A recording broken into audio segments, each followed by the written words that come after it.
هي حاجة واحدة بس لو عملتيها بصينية البطاطس بترجعنا شوية بالزمن لورا وتفكرنا بأحلى صينية بطاطس من ايد أمهاتنا، على الرغم ان هم ما كانوش بيستخدموا غير ملح وفلفل اسود وبس، لكن أكلهم كان مميز جدا. شايفين بقى البطاطس مستوية حلو جدا والفراخ دايبة، وكل ده دخل ني في الفرن وطلع بعد ساعة زي ما انتوا شايفين كده. الأكلة دي بقى أحلى حاجة معايا شوية رز بشعرية وطبق سلطة وبس على كده. ويلا نسمي الله ونشوف الطريقة على طول، بس الأول لو عجبكم الفيديو ما تنسوش تعملوا لايك وشير ومتابعة للصفحة.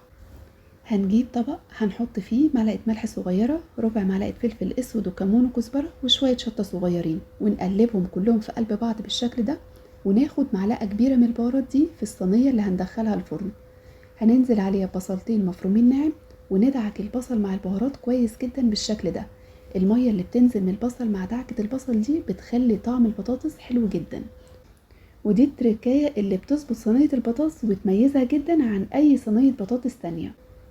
هنجيب بقى الفرخة اللي عندنا بعد ما غسلناها وعملنا لها محلول نقع، وكمان عملنا فيها فتحات عشان نوصل التتبيلة لكل حتة فيها. نبدأ بقى نتبلها بالبصل المتبهر اللي عندنا ده، وندخل كده بين الجلد واللحم والفتحات اللي احنا عملناها. هنطلعها في طبق خارجي، ونفس الصينية اللي فيها البصل هننزل فيها بطاطس متقطعة شرايح تخينة بالشكل ده، وعليها طماطمايه وقرن فلفل وكمان بصلايه متقطعين كلهم شرايح. ونقلب بقى كل الحاجات دي مع بعضها. بعد كده نرجع الفرخة على وش البطاطس بالشكل ده، ونعلي التست شوية بمعلقة سمنة بلدي، بتفرق جدا برضو في طعمها. باقي البهارات اللي عندي هاخدها واحطها على لتر عصير طماطم واقلبه كويس جدا. والطماطم هتلاقوها هنا سخنة لان انا كنت بعمل صلصة طماطم عشان اخزنها، لكن هي مش شرط خالص ان هي تكون سخنة، يعني ممكن تعصروها في الخلاط وتحطوها على طول على الفراخ بالبطاطس.